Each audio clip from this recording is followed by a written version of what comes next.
What is going on, everybody? My name is Japes, and welcome to a Monday edition of Path to Power. I asked you guys yesterday, I said, would you guys like this series to be daily again? And for the most part, I'd say like 90% of you guys were like, yeah, you know what? I would like to see a Path to Power out daily. So I am going to do everything that I can to make that a possibility and keep with that standard. So on we go. I've got a few fitness issues right now after playing the first couple rounds of this BPL tournament, and I found out that the badge that you win, some of you guys were like, oh, it's your favorite badge. Some of you guys were like, oh, you know, it's the United badge because they won. And more people said it's the United badge. So that's what I am expecting as we progress through this tournament. And when I say expecting, I expect to win this tournament as I do with every other tournament. That is not being cocky or conceited. That is just being confident in your own ability on FIFA, and that is something that I like to think I win more games than I lose, and I can string 4 matches together, so that's why I think I can win these tournaments. We pick up Stephane Sessegnon for 800 coins, and one of the things, Sessegnon, some of you guys may not have used his cards in previous FIFAs. Some of you guys, actually plenty of people probably have once he transferred to Sunderland. However, one of my absolute favorite cards ever on Ultimate Team was the inform card that he had when he was with PSG before he transferred over. I think that was FIFA 10 Ultimate Team. His card was absolutely ridiculous. I had a 4-2-2-2 formation, and he was my attacking mid with the inform Jan Gourcuff, and my 2 inform strikers were inform Lissandro Lopez and inform Niang, who used to play in the French league before transferring to, I believe he transferred to Galatasaray for a year. But that was one of my absolute favorite teams. I cheated so badly. I had inform left back Michel Bastos and inform left back Taiwo. And if you guys remember on FIFA 10, you could just blast them in from anywhere. So I could just work it around the back and just blast it and hope for the best. But we're heading on into a match, and I think this is actually the finals of the Cup, and that's why I had to sort out the fitness. But we're putting big Sessegnon in, along with Scotty Parker for the finals. Their first matches with the club, and it is going to be a big one. I figured I'd be comfortable enough with these players. Sessegnon, 4-star skills, 5-star weak foot. He's got 80s in 2 stats that matter for me, and then high 70s in 2 of the other important ones. And that's, when I say stats that matter, that's the pace and the dribbling, the ball control. That's always ever going to be important. This guy, pretty standard 3-5-2 BPL side. I expected to come up against a lot of these, and he outdoes me in the beginning here, crosses it in nicely. My center back, I believe that's Johnny Evans, or no, that's Gary Cahill, lost his mark on Van Persie. Then Van Persie gets a free header, and I am down 1-0. Not a good start against the Sauce Boss, I think is what his name was, Epic Sauce Boss in the finals.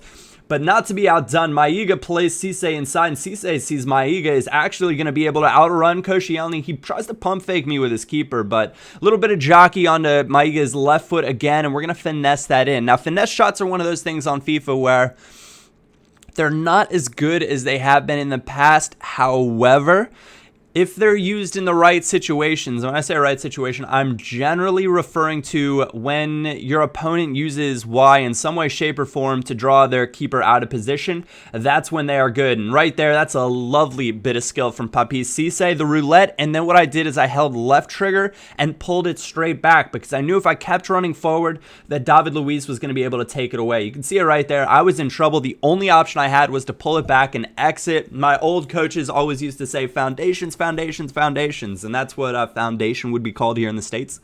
Something like that. Nice little turn from Cisse here. Gonna keep possession though and go out wide rather than force anything inside. Lamat, Javi Garcia, Sessegnon, and at this point he's worried about the right-footed finesse shot. Sessegnon with this 5-star weak foot doesn't even matter. I thought we'll go back to the end line. Yet again, one of those things that I constantly preach in FIFA.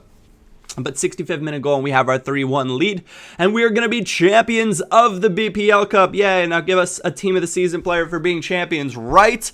And I did ask you guys on Facebook, I said, which inform card would you most like to see me get for this BPL side? And you get the Manchester United badge. They did indeed win the league, and you get them for winning the cup. And I hope you guys tweeted EA, because I'm going to let them know. I think you should get badges for winning some of these cups. I think that would be quite fun.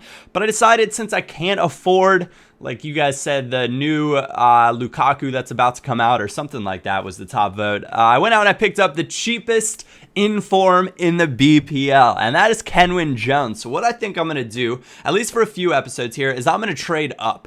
Every episode, as long as I don't absolutely fall in love with the player, think he's ridiculous, I'm going to take one striker. So the next cheapest inform, I think, in the BPL at striker is Michu. So if Kenwyne's not doing the job for me, then I'm going to trade up and get Michu.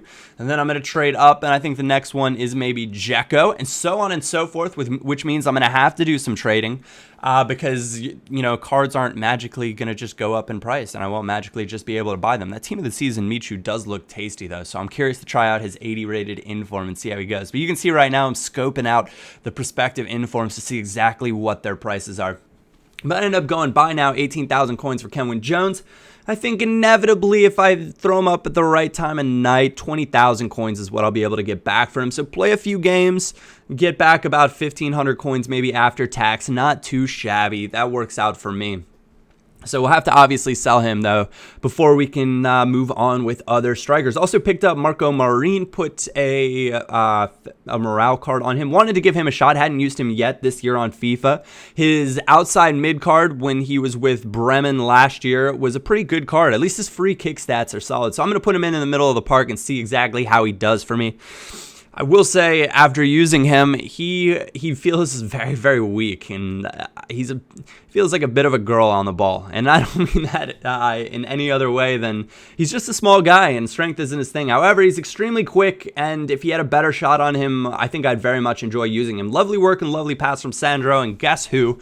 Big Andy has a goal for us. And guys, Andy Carroll gets tons of hate in real life, gets tons of hate on FIFA. And without even realizing it, I've continued to score goals with him in every game that he's played in. And I don't exactly know what to think about this, because his stat situation, as you might call it, and this is another lovely pass from Carroll to set free Bouzajor. And Bouzajor is one of the most undervalued and underused non-rare left mids in the BPL. Lovely bit of work right there. 4-star skills, only 3-star weak foot, but he makes fantastic runs. He gets himself into good positions, and he is an all-around joy to play with. But Big Andy somehow, in some way, manages to score goals for me. And they're not all headers like you saw from that previous one right there. I tried to take RVP down. And when I failed to take him down right there, he was going to get an easy counterattack. Now, there's certain times in FIFA when just like real football, some people might call it a professional foul. Some people might call it a cheap tactic. You know that, hey, if I do not take this player down, he is going to be on a massive breakaway and get a really easy chance on goal that I'm not going to be able to stop. And the only way I won't get scored on is if he somehow Fs that up. So I tried to take him down, and I failed to take him down. It did one of the animations that I was hoping it wouldn't do, and that's kind of one of the frustrating things with FIFA, I will say sometimes, is you expect a certain I suppose, slide tackle animation or certain animation in some of the situations, and it doesn't always happen. But Big Andy unlucky on the volley, but no worries. He gets a second chance, knocks it in, and he's got 2 on the game. It's kind of incredible. I have to go back and check and see exactly how many he scored. But that is where we're going to leave it for this episode right here. I hope you guys did enjoy it, and I hope some of the tips do indeed help you out. If you did enjoy it, like or thumbs up is always greatly appreciated. Other than that, I will see if we're going to get another episode out later today, possibly even stream. So stay posted for my Twitter for that. If you guys did enjoy, a like would be amazing. Thank you all for watching. My name is Japes, and I will catch you all next time.